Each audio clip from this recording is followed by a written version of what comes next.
Today we have another relatively low count for new numbers, historically speaking. 11 new cases posted today, 4 on Oahu, 3 on Maui, 4 pending an assignment to a location. That brings the total so far to 541 cases, still 45 hospitalized, still 9 deaths recorded, no new ones for several days.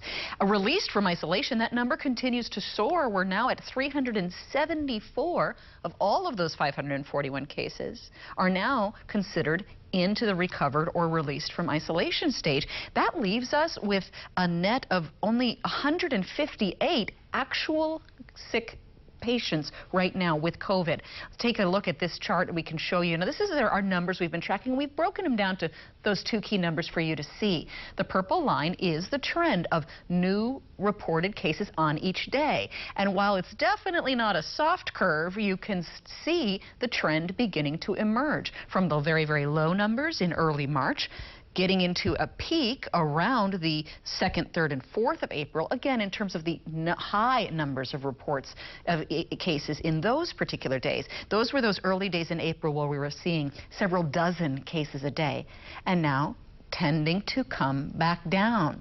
That does not mean we're out of the woods. It means keep doing what we're doing. Stay home, stay safe. The blue bars in the background are showing you the number of recoveries posted on any given day.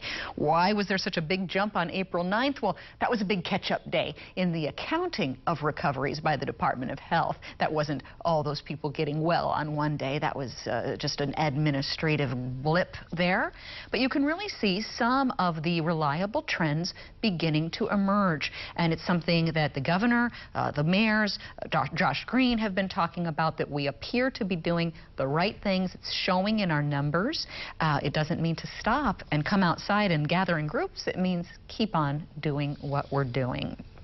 We can also give you a look at the travel numbers from the most recent arrivals. Still have a lot of people coming out back. Now, the numbers for arriving residents was huge yesterday. Why? 290 of them were Hawaii National Guard returning home. They had already quarantined in Texas prior to coming back, so they are not subject to the quarantine here upon arrival. They served their time, so to speak, in the Texas pit stop before coming home. Another 105 visitors statewide and another 45 new residents coming in. And while we wait for the governor to begin, let's join Mayor Kirk Caldwell from Honolulu's press conference that's still in progress. Turning now to the mayor. In our country, the only way you can get here further pretty much is by flying. You can take a boat. There's no ships coming in. It's by plane. We'd like to see visitors not come. When they travel, the virus travels. This next question is from Brenton Owa at KITV. You mentioned the woman arrested earlier. Technically, she needs to be in a 14-day quarantine. Can the city force quarantine on her or others who ignore? So, you know, Brenton, that's a very good question. I don't think we can force someone to go somewhere where they don't want to be. Now, if you come in, and this is where it's so critical, if you identify a lodging which is a hotel, then we can make sure you stay in that hotel. And if you come out, we can cite, we could arrest, take them back to the hotel, ask the manager of the hotel to make sure they are quarantined in place. But it's really hard. We're kind of in a gray area here where they've identified a place that's not a residence, it's a commercial business. What should have happened when they did that is they shouldn't have been allowed out of the airport, and they should have been put on a flight back to the continent where this woman came from. KITV also has a question. This is for the staff from Everyone Hawaii. Okay. Coming up. The station has been getting calls from the elderly who want to buy masks from Everyone Hawaii or get masks, but don't use the internet. Is there a number they can call? At this current time, we do only have our online request form. If it's okay, I understand that the city does have its hotline, and we would ask for them to maybe assist us with fielding some of that information. And once they do order a mask, how soon can they expect it? Sure. So we'll be holding our online request form open until tomorrow at 4 p.m., so April 17th at 4 p.m. And then from there, you know, our group of volunteers will be going as fast as they can to make that fulfillment possible, and we anticipate everyone should receive it by next Friday, close of business. This next question is for Director Kathy Sokugawa. From Daryl Huff at Hawaii News Now. Can you describe in more detail what you are doing to address visitors that you can get from the airport screeners? Again, we're going to be working actually this afternoon on getting a better idea of how we can ask for fine-tuning on the information that people are providing as they deplane. And so we are understanding that there is some amount of flexibility in amending the questions that you are asked as you leave the flight, the airplane. So we'll see how that goes. But there is a bit of fine-tuning that if they could ask a few more questions and that the answers are all complete, that would help us out a lot. And are you checking more with whether they're just going to a short-term rental or, for example, if that's a valid address that they are going to? Again, that's a little difficult because if you've ever filled out the form, a lot of us don't fill it out accurately, or in some cases people are putting Kaneohe, Makaha, and they're not being very explicit. So again, we're going to have that conversation as to how we can get better answers on that form. Thank you. This next question is for Mark Alexander from Christina Jedra at Civil Beat.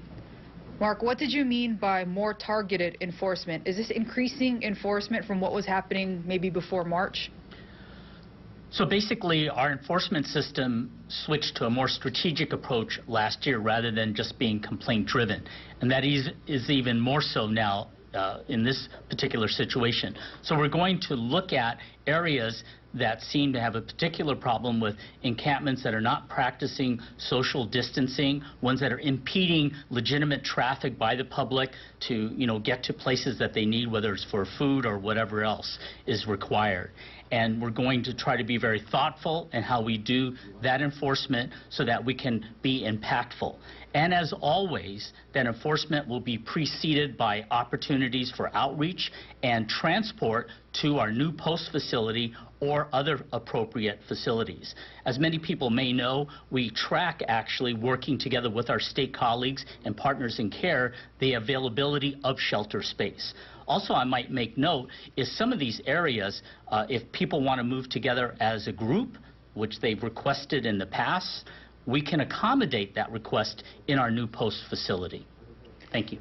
But Mark, you can stay up there. But the post program doesn't have the capacity to house all 2,400 unsheltered homeless people on Oahu. In light of the Boise legal decision, how can you justify enforcement when there aren't enough housing units for everyone? Hence the word targeted. We do not try to enforce the entire island all at once. That would be a little difficult, to say the least. Rather, instead, thinking strategically and thoughtfully on the areas that are most impactful, both for those who are vulnerable and the larger community, we focus our efforts there. We try to do outreach, which is done regularly throughout the island, and then we invite people in a very special way to avail themselves of services, and post in particular. Once they refuse to do that, then we have the opportunity to again ask them, and then we have to ask them to leave the area as we enforce the law. Is there anywhere on Oahu where a person can lawfully sleep outside and avoid enforcement? Post is the answer to that. Mark, this is also for you. Do you have any idea how many homeless people are part of the targeted enforcement?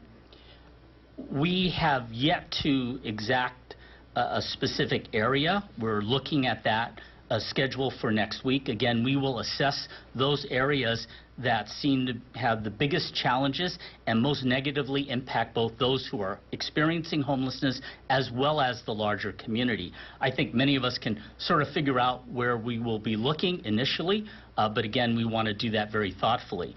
And as always, we will ascertain the exact available resources for people before we actually target a particular area for that extended outreach and enforcement effort.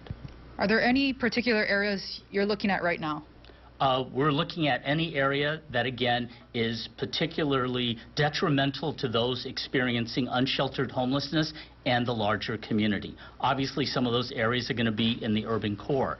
It's no secret that some of the larger encampments, we've worked very closely with them, and they're practicing social distancing. We've made sure they have appropriate hygiene and sanitation facilities available to them. But there are other areas where we've also tried to extend that kind of courtesy and encouragement, and instead we have not had a positive result. Thank you. Thank you. Mayor, homeless enforcement sometimes means arrest for low-level crimes. Are you concerned about the safety of officers who have been in close contact with those getting arrested? I'm always concerned about the safety of our officers and everything that they do, and you saw the most horrific example at Hibiscus Drive in January. So yeah, I'm always concerned, extremely concerned, and we make sure that our officers have the appropriate PPE to address challenges when they're going to be dealing with someone who they suspect may be a carrier of COVID-19. The other thing, though, is that many of our officers, when they deal with people that they're arresting, they'll put on gloves and other things to protect themselves because, you know, there's issues like TB and those kinds of things. So that does occur in the first place. But yeah, we're concerned. But they need to do their job, we need to do our job, and we need to make sure that everyone is safe, both our homeless population and our broader community. Before I go on to the next question, if you could go back to everyone. So Nicole Velasco asked me when I was out of the screen view, it's whether it would be okay for folks who do not have access to the internet, do not know how to use the internet, but do have a phone, whether it be a landline or a cell phone, and they want to get a mask. You can call 768-CITY. We prefer you go to, www.everyonehawaii.com because it's a direct request and they can get you the mask directly. But if you don't have that ability, and until they have a phone number set up, you can call 768-CITY and place your order, and then we will get it to Everyone Hawaii. But we prefer this alternative than us. But if that's your only choice, is calling us, we want to help facilitate that as much as possible. Brandy, you had another question? Yes, this is another one from Christina Jedra. Are there concerns about filling up jail cells during this time over minor violations like being in a closed park? You know, there's always concerns about filling up jail cells, and for the most part, we have not filled up the jail cells, which is a good news. And as you know, the Supreme Court, through the wise decision, I believe, of Justice Foley, they're going through a case-by-case on who should be released, which is also good, which frees up space. So I think we're doing okay. I think we're finding a very balanced approach. And again, I want to thank our law enforcement community. I want to thank our prosecutor, and I want to thank our justice, the Supreme Court justices, for addressing this very challenging issue. And Malika Dudley, she's also reporting for coronavirushawaii.com right now, asking many residents are telling them they cannot get into the unemployment system online or connected to anyone by phone. Some are saying their phone, electricity, Wi-Fi, etc. are about to be shut off as their bank accounts dwindle. What options do they have when they're trying to file these claims? You know, that is a state-level function, and when she describes this, it breaks my heart that people are to that level already and need help. Again, you know, if we can help, we'll try, but we have to get in touch with the unemployment office, which is part of the Department of Labor at the state level. To the extent we can help, we will, and you know, you can place a call to 768-CITY. We'll try to get you in touch with someone somehow. Jürgen Steinmetz at eTurbo News asked yesterday about police monitoring hotels since the hotel staff would not police their guests. You said this was a good idea. What is the status? Well, I mean, most of the complaints we're getting are from folks who are not staying in essential businesses, which are hotels. The complaints are coming from those who have no lodging or are staying in lodgings that are not essential. And so I would say it seems to be working so far with our hotel industry. And Casey Harlow asks if you can reiterate your stance on pay cuts for city employees. You said no furloughs, but are there pay cuts still up for consideration? No. So the pay cut, the furlough is the pay cut. When you furlough someone, and just roughly for every month that you furlough, for one day out of the work month, is about a 5% reduction in your pay. And so if you do it 4 times in a month, that's 20% reduction in your pay. So the furlough is the pay cut. And so there is no furlough being proposed by the City and County of Honolulu, by me as mayor, or anyone in my administration. No one is taking a pay cut. We're going to be shifting now to Governor David Ige's press conference. And Dr. Lee Consejo Lum, Associate Dean for Academic Affairs, University of Hawaii John A. Burns School of Medicine. Again, once our speakers have completed their remarks, we will be taking questions from the media via text. And we begin right now with Governor Ige.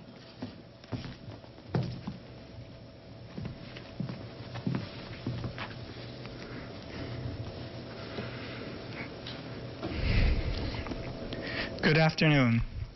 The number of new positive cases announced today, 11, gives us grounds for optimism.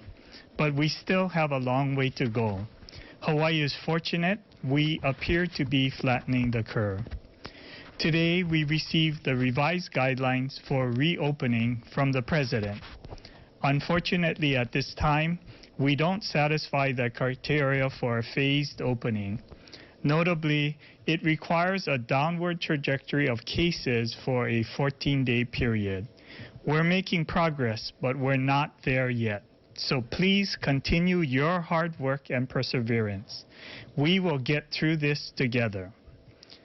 As I said yesterday, state government will no longer look the same as we move forward. There are so many personal sacrifices being made in our community to protect the health and safety of our people. And unfortunately, more difficult decisions will have to be made. Many of you have already been affected by the economic fallout of the pandemic, and you are worried about your future. Hawaii's economy is at a complete standstill. More than 225,000 residents have filed for unemployment benefits. This is draining the Unemployment Insurance Trust Fund, and we may have to look to the federal government to replenish it with additional funds. We expect to have a clearer picture of the state's fiscal situation in May. But with a drastic decrease in tax collections, we are anticipating a $1.5 billion budget shortfall. My fiscal strategy team has been working to identify the impact this pandemic will have on our state and are exploring all options to deal with the anticipated shortfall. Salary reductions or furloughs are the last thing anyone wants to see happen. I want to assure everyone that we will explore all options before making any decisions about salary reductions for government employees. We have already been looking at cost controls on the expense side. We are also looking at what can be done to access the Rainy Day Fund. This requires action by the state legislature, and we are in discussions to determine what is possible. We are also looking at using budget reserve funds and federal monies available through the CARES Act. Government employees are especially critical during this time of crisis. We must continue to provide essential services, schools, public safety, transportation, public health, and social safety net programs. These are core functions that have to be protected. But $1.5 billion is a lot to make up, and we must look at everything, including personnel costs, which is by far the largest share of our budget. I've said repeatedly that I must lead by example. If there are salary cuts to be made, they will start with me and my cabinet members. As I announced last week, Alan Oshima is leading efforts to help Hawaii recover from this shutdown and create a new normal. He is working with my department directors as we speak, and we will be hearing more about their plans soon. During this pandemic, our normal way of life has changed dramatically. From the way we interact with each other to working from home and even going to the grocery store. It is also changing the way we seek medical care and advice. In my emergency executive order, I included a provision that would allow for expanded telehealth practices by waiving the mandatory in-person consultation or prior existing physician-patient relationship. It would enable out-of-state doctors and nurses to engage in and provide telehealth services. Telehealth is the best form of social distancing between a medical professional and a patient. It allows for the patient to seek non-emergency medical attention remotely without ever having to leave their home. And it also allows a physician or other healthcare professional to do a medical assessment and determine the best course of treatment. Today, Lieutenant Governor Josh Green and members of Hawaii's healthcare community are here to provide more information on Hawaii's telehealth initiatives that will provide residents with convenient access to non-urgent healthcare services. And let me remind you again that social distancing is the only way we are going to be able to flatten the curve. These are tough times for everyone. More difficult decisions will have to be made before we can emerge as a community, reopen our economy, and eventually return to a new normal. I want to assure you that I am working closely with our federal partners, congressional delegation, and the legislature to gather information, study options, and make decisions based on the latest information available. This is a rapidly changing environment, one that we have never experienced before in our lifetime. But in Hawaii, we are strong, and we will overcome this together. So please take care of yourself, take care of each other, and most importantly, take care of our community. Thank you. Thank you very much, Governor. Our next speaker is Lieutenant Governor Josh Green.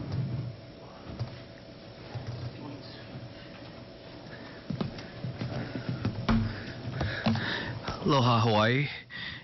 First, let me say thank you for sticking with us through this tough time. And I want to echo the governor's comments. I think he's right on the mark. You are doing a great job. You are flattening the curve to the best of our ability to tell every day. With only 11 new cases, the curve is looking a lot like this instead of like this. And that's a great testament to your perseverance and your self-sacrifice. So thank you once again. Today, we heard that we have 541 cases, just up 11. Stay the course through April 30th. The Gov and our team will give you updates as we go. We're here today to talk about something a little different, which is a part of social distancing, and it's part of my role, as Gov pointed out, as part of the COVID response. We're rallying our healthcare providers today, and we wanted to share with you something that's quite unique. We're trying to always ensure that everyone is ready to get health care and our state is ready. Our response has to be streamlined. So it was actually quite thoughtful of the Gov before COVID struck us to be focusing on virtual health or telehealth as we sometimes think of it. Why is this important? Well, right now, as you know, the world seems to have stopped, but our health conditions continue. And we have to get basic health care because our diabetes doesn't stop. If, God forbid, we have a cancer, that may not stop. So we have to be able to continue to get access to health care. Keep in mind also that by providing virtual health or telehealth, we can access a lot more healthcare providers in a unique way. We have 4,000 physicians statewide that are practicing any given day, but we have 9,000 physicians who are licensed, and you're going to hear about some of those additional healthcare providers that are contributing now to telehealth. Today I'm going to thank a couple of our partners, ranging from Queens to Kaiser to HMSA, who's certainly been a leader on this, JABSOM, DHS, MedQuest, for joining us today. They're going to give you specifics about how their organizations are contributing. Remember, health is our #1 priority. This is a pandemic, and we, of course, are very, very worried about our economy. But first things first, we want to make sure people stay alive. So we understand people are concerned about contracting COVID-19. We're also emphasizing you have to socially distance, and you cannot ignore your other health needs. That's why continuity of care is critically important. We have to stay up on our health concerns. In particular, chronic disease and underlying conditions are at a greater risk. People with underlying chronic conditions are at a greater risk for being complicated or having a higher mortality rate if they get COVID-19. For these individuals, we've asked people to stay obviously at home, even though healthcare is an essential need and essential service. So continuing your care through telehealth, if you possibly can, will make a difference. You will not then have the risk of being in contact with someone who might have COVID-19. So these are some of the benefits. There was one other individual I wanted to thank and recognize, and that was Senator Schatz. Brian has been a leader at the federal level on this issue specifically, making telehealth more available, and that was also coupled with the governor's really landmark act in 2016. He didn't maybe want to mention it, but that made it possible to do much of what we're talking about today. So there are benefits. It's easy to use. Telehealth is very easy to use. We're going to remind you a couple times, however, call your healthcare provider before you click on these buttons, because not every healthcare provider is going to do it, and we don't want you to be let down if you try to go to a telehealth site and your doctor is not on that. So you're going to call their office before you click. But you're going to continue your care from home, and that's going to be special during this pandemic. Some examples of services for good telehealth. Think about it. Basic healthcare, very easy. Good health education about diabetes and hypertension. Psychological appointments, very important. We have seen an uptick in depression and domestic violence. These are very important, very good services. I want to mention one of my good friends, Dr. David Roth. He's a leader in psychiatry and telepsychiatry. He taught me much of what I know about this program. So he's one of the people that's been doing this for years. Then there's dermatology, where you can see through the screen whether you've got some nasty mole or other that really is a concern. There are post-surgical follow-ups. You may have had to have surgery, but may not have to go back to see the surgeon once again and can do it from home through telehealth. All of these things could be very important. Look, you're not going to get a colonoscopy through telehealth. Let's be honest. It's okay. That will have to be delayed slightly. However, we can still talk to you about the concerns and risks and when you need to do these tests. So, telecolonoscopy, no. Teledermatology, yes. A couple other points. As you contact your doctor, let's be clear, there may be things that you can't have attended to. Like I joked about these certain procedures which we don't normally talk about on teleconferences, but I thought because things are very stressful, we could have a joke or two. There are other needs that people will be able to express to you. So these conversations with your healthcare provider without co-pays, if you're part of the system, will be a very big benefit, and they're going to get into some of those details. We don't want people to cancel their appointments unnecessarily out of fear, but we also want to give people new options, and that's why telehealth is so important today. One more time, call before you click so you know if your provider can provide the services. And while COVID-19 has caused many concerns for our community, this expansion of telehealth is really leaping forward. It's one of the few silver linings, I would say, because it's going to be less expensive health care. The millennial community is very into doing these kind of things, and I think this is going to help us deal with our health care shortage going forward. So thanks a lot for sticking with us. Please continue to socially distance. Do telehealth if you can. It's a great way to do social distancing. And when the outbreak is gone, you can all go get your colonoscopies. Thank you very much, LG. Our next speaker is Matthew Koenig, MD, Medical Director, Telemedicine, the Queens Medical Center. Thanks for having me. I'm Matthew Koenig. I'm a neurologist at the Queens Medical Center, and I'm the Medical Director of Telehealth. And I want to reiterate some of Dr. Green's statements about telemedicine. Telemedicine is a really, really important way to continue to take care of our patients and maintain continuity of care. And at the same time, make sure that we're not spreading COVID infection in the waiting room or within clinics or healthcare facilities. And there's a lot more that you can do by telehealth than you may think.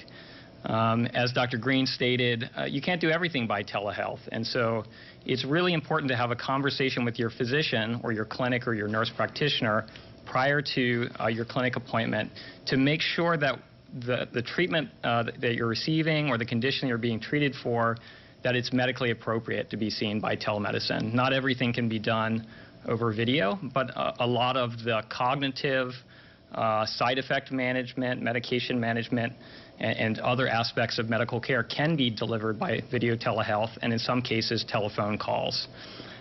We're in this together, and we're all learning together. I think all businesses, as you look around you in Hawaii, are having to learn new ways of doing things, and there's a learning process for all of us. So we have to be a little bit patient with each other as we figure out how to do telehealth. On the patient side, learning to use your devices, to see a physician. That's a new way of doing things, and it's also a new way of doing things for us as providers. Many of us, like myself, have been doing telemedicine for years, but other physicians or nurse practitioners are new to this, and we're learning together. And so what can you do as a patient going to see your doctor to prepare yourself for a telehealth visit? First of all, make sure that you have a device that has a camera and microphone, that you have a good Wi-Fi connection or very good, strong cellular signal, and make sure that you call the clinic ahead of time and speak to your medical staff and ask them if telemedicine is right for you, and that your doctor is prepared to see you. The good news is that at Queens Medical Center, where I work, we have seen an incredible increase in the amount of telehealth that our organization is doing. In the last 3 weeks alone, we've seen a 45-fold increase in the number of telehealth visits over our prior baseline. And if you go to the queens.org website, under the Find a Doctor feature, you can see that there are about 250 physicians on there who are labeled as telehealth ready, and a phone number to call for those offices. Many of those physicians are taking new patients. So this is often for established patients to maintain continuity of care, but many of our physicians are also doing new patient visits by telehealth. And so I want to reiterate again, call before you click, talk to your physician, call the clinic, and make sure it's appropriate to be seen by telehealth. But please continue to take care of yourselves, and together we're going to get through this, and thank you very much. Thank you so much, Dr. Koenig. Our next speaker is Judy Moore Peterson, PhD, MedQuest Administrator and Hawaii State Medicaid Director, Hawaii Department of Human Services. Aloha. Thank you very much for sharing that, what that experience will be like if you have the opportunity to use telehealth. As a MedQuest Administrator, we serve about a quarter of the state's population. And so it's really vitally important that we want to make sure that all of our beneficiaries have access to that important health care. We serve some of the people who are the most vulnerable, people with low incomes, the disabled, people who are blind. So it's really vitally important that we focus our attention and energies in making sure that we can reduce as many barriers as possible in order to ensure that people have access to care, especially during this pandemic. So one of those ways that we've already been hearing about is by eliminating the need to go in physically into your provider. However, during that process, what we have discovered is that many of the Medicaid beneficiaries, at least, don't have easy access to the necessary tools. They either don't have a computer, they don't have access to data, or if they have a smartphone, they don't have sufficient data to be able to cover it. So for those reasons, we've needed to seek additional waivers to be able to expand the use of telehealth beyond just the audio and visual. So one of the things that we've been able to do is to expand the use of telehealth to include by telephone. Many of the people whom we serve have at least a phone in which they can make that have that visit. Now, obviously, not all of those visits are going to be appropriate, either telehealth via the phone or through the other means. That's why you do need to click before you or call before you click. So that's going to be really, really essential. But it is vitally important that we were able to expand the availability of being able to use the telephone to be able to accomplish the telehealth visit. Telehealth has additional benefits in that it does help reduce the risk for not only yourself, but also for the providers themselves in contracting COVID.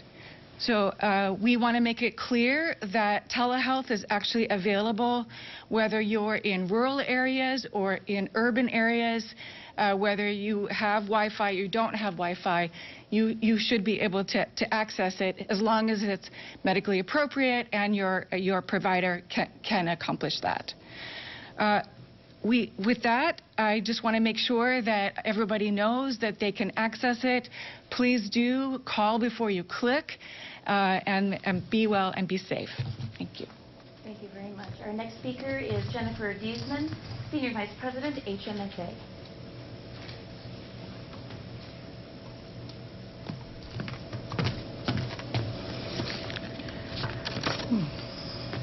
Good afternoon, and thank you for the opportunity to be here today. HMSA is honored to be here today with Governor Ige and Lieutenant Governor Green to talk to you a little bit about the options HMSA has available for our members. Last month, HMSA made a commitment to expand coverage online for virtual visits with all of our healthcare providers. We have an app here called HMSA Online Care. I would urge you to download that app so that if you ever need care in the future or today, you'll be able to access it very quickly through HMSA Online Care. You also can find out more about HMSA's benefits on hmsa.com. We've expanded those benefits, and during this pandemic, we've ensured that there's no financial co-payments for you to use these services, not just for COVID-19 related visits, but for all visits. So if you need to see a doctor, a nurse, a social worker, you can do so without a co-payment on HMSA's app, HMSA Online Care. What I would also like to mention is that HMSA really wants to be part of ensuring that social distancing is a reality for our community. And so we've actually enrolled 900 new healthcare providers on our system, so it's available when you want to use it, any time of day, 24/7, with not even a 10-minute wait for most visits. One of the other points I really want to make is that if you're anything like me, the situation has had an increased ability for you to feel worried for your family, worried about your kids, your kapuna. And so we want to make sure that you know that there are over 400 mental health professionals that are available for you on this service as well. We urge you, whether you've seen a mental health professional before, we urge you to take advantage of that. It's really nice to be able to talk to someone anonymously on your couch, in your house, maybe even with a glass of wine in your hand, I don't know. But I'd certainly take advantage of it because I know we're all feeling a little bit anxious right now, and it's always nice to talk to someone. I'll be available for questions after, but feel free to visit hmsa.com or to download our app, HMSA Online Care. Thank you. Thank you very much, Jennifer. Our next speaker, Sam Balukov, Hospital Administrator, Kaiser Permanente.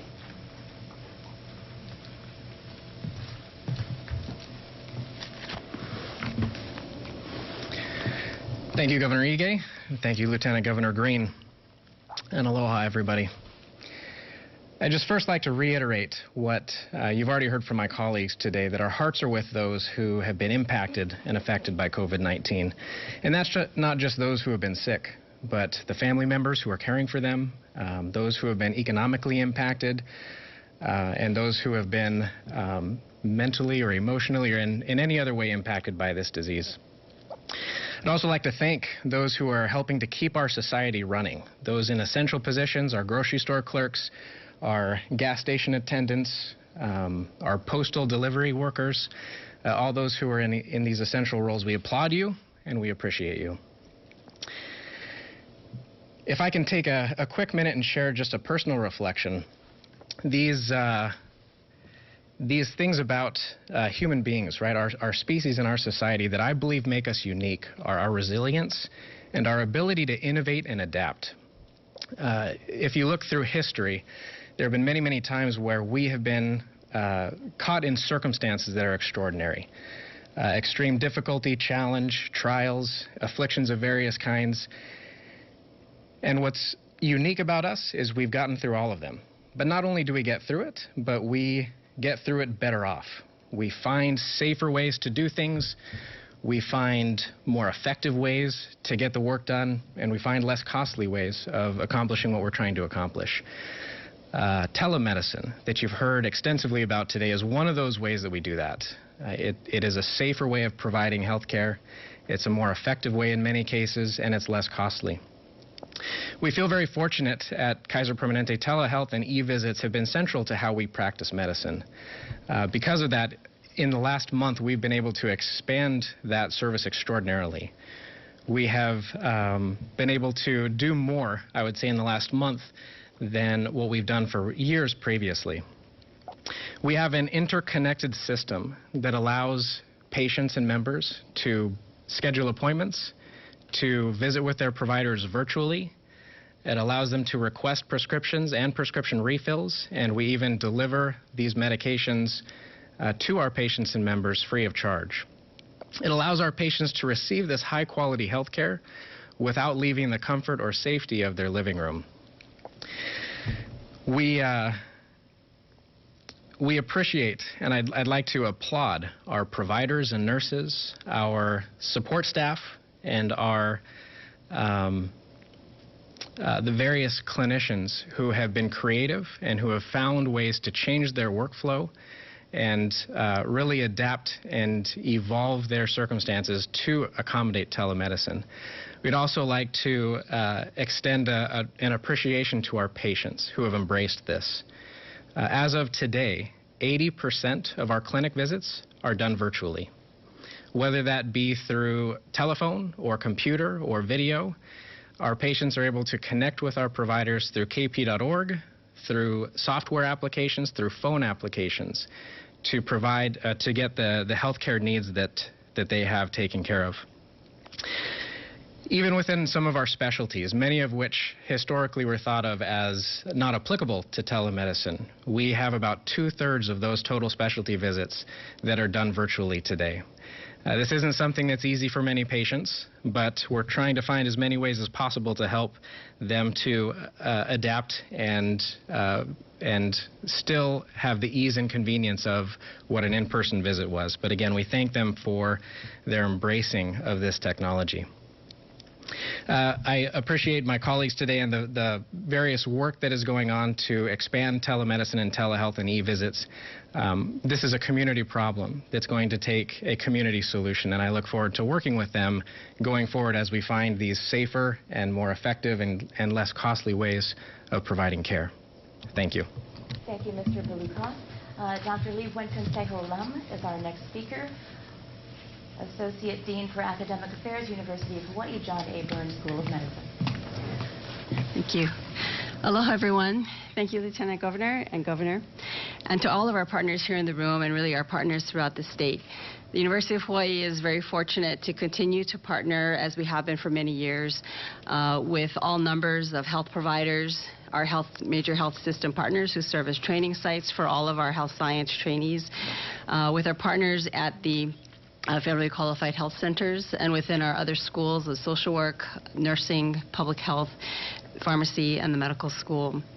The University of Hawaii hosts the Pacific Basin Telehealth Resource Center, or PBTRC, and this resource center has been critical with the efforts of the governor, Senator Schatz, and numerous others to really be the resource for telehealth policy. They've been conducting weekly telehealth training, and they have a telehealth 101 clinic every Friday, and really has provided help to numerous health providers, especially our independent providers. Key partners in this effort include the Hawaii Primary Care Association, which really encompasses all of our federally qualified health centers, also Papaololokahi and our Native Hawaiian healthcare system, JAPSOM, many independent providers, and soon to be coming in partnership with our medical schools Department of Geriatrics, we'll be unrolling a lot of training out to our long-term care facilities, as well as to our foster care homes, hospices, and our other providers caring for our kupuna.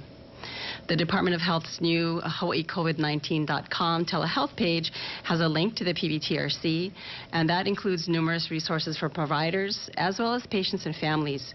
The listing there will be continually updated, and it's already quite long because it details all of the providers throughout the state who are currently providing telehealth services. Additionally, our University of Hawaii College of Health Sciences, which includes medicine, nursing, social work, pharmacy, and public health, have also been very involved in training their students and their network of providers to make sure that all types of services, not just medical, are available to all of our patients, all of our clients, all of our community, wherever they need it. In order to help further identify gaps, though, and identify opportunities, the University of Hawaii, in partnership with the Hawaii Emergency Management Agency, HIEMA, will soon be sending out a telehealth survey to providers and healthcare organizations. This information, combined with other information that's currently being collected by the Hawaii Medical Association and several other insurance companies, will help give the state a much more comprehensive picture of our capacity and our opportunities to grow telehealth, whether it's by telephone or e-visit or audiovisual, but throughout the entire state. We know that there are gaps throughout the state. We know that areas, especially in our most rural communities, have bandwidth issues. There's a lot of access issues. And so together, really, all of us in this room and throughout the state are very, very committed to making sure that we're identifying and really working with our telecom partners and many others to fill those gaps. And we're also very excited to announce that for those patients that do not have a health provider and who do have questions on whether they could be screened or should they be tested for the coronavirus, the medical school has created a free self-triage portal. It's on covidhawaii.info. That link, that site is also be linked from the hawaiicovid19.com telehealth page. But it's an online virus screening tool, and you can go on it, and it's free to use. You can access it from any device. And it's going to ask you a bunch of different questions. The very first thing, though, of course, is to see if you're having life-threatening symptoms. Because if you are, you really need to stop using the computer. You need to pick up the phone, perhaps to call 911, but also to call ahead to your provider, let them know what what symptoms you're experiencing, and then notifying the emergency department, and also, if you're calling 911, to notify the operators that you are having shortness of breath or difficulty breathing or something. If you do not have life-threatening symptoms, though, then the screener will ask you if you have a whole list of other symptoms that could be suggestive of the coronavirus. And if you do, then you'll go through a series of screens, and it'll recommend you that you call your primary care provider first. It'll also give you a listing to numerous of the HMSA and Kaiser and Queens, Hawaii Pacific Health, and many other sites where you can already go for online televisits. But you can also choose to click the link and see a telehealth provider really within 2 minutes. And so this telehealth provider, it's free to the patient. May be charged, if the patient does have insurance, it'll be charged to their copay. The portal's open 7 days a week from 8 a.m. to 6 p.m. And again, it takes less than 2 minutes to be connected to a provider. And so again, call before you click. But if you don't have a health provider, or if you're just not sure, should I be tested or not, feel free to use this new resource. Thank you. Thank you very much, Dr. Gwen Consejo. We now move on. All right, a lot of great information coming at us all there about telehealth in particular. They mentioned a lot of links, different information. It's all together in one place on the hawaiicovid19.com website. But I've asked our web team to go ahead and post that link for you at khon2.com and also on our Facebook page that's carrying the continuation of the governor's press conference along with the question and answer session. So if you're looking on where to go to get all of that telehealth information, check out our Facebook and our khon2.com or hawaiicovid19.com's telehealth link. I want to show you something in particular, and here's the big takeaway, something we're going to be chasing down and getting you the answer on. This is the COVID-19 numbers overall, a very familiar looking chart. Key in on that red line. That's the number of currently ill COVID patients. It is the overall positives minus the recoveries and the handful of deaths that we've had to give us this number. Now, that's been coming down for 9 straight days. And the number of daily COVID positive counts has been wavering from a high in the triple dozens a couple weeks ago down to as few as 5 or 11 or what have you. 11 today. Now, we got some key information just now when the governor started his press conference that the president's guidelines issued today to the states said states can begin to relax stay-home orders when they have had a downward 14-day trajectory. The big unanswered question, and something we're going to be chasing down, downward in what? Is it downward in the number of new cases every day? Or is it this key number, the downward count in the overall ill number of COVID patients? If that's the number, we're 9 days into it. If it's the new head count number, well, that can really vary day to day based on testing. It's a big key takeaway and something we want to show you. Here's another look at numbers. This is why 14 days of simply a lower head count every day is a tougher number to hit, because you can see the daily new positives reported. That's that purple line. It goes up and down and up and down. Generally, you can start to see the curve, though, where a couple weeks ago, we seem to have been at our peak in early April. And overall, that trend line, if you put a trend line through the downward slope, we're heading downward, but not every day. Some days it ticks up a little bit from the day before, sometimes a little bit down. Overall in the downward direction since early April. And again, that's why that's important. If President Trump's guidelines are today is we need 14 days of a continuous downward slope, we need to go downward in what? So we can know how close we may be to the possibility of relaxing our stay-home orders. We'll have all of this and more in our continuing coverage on all of our newscasts this evening, beginning with the KHON2 News at 4. It's coming up pretty soon. I'll see you then. Please continue to stay safe and stay home. Aloha.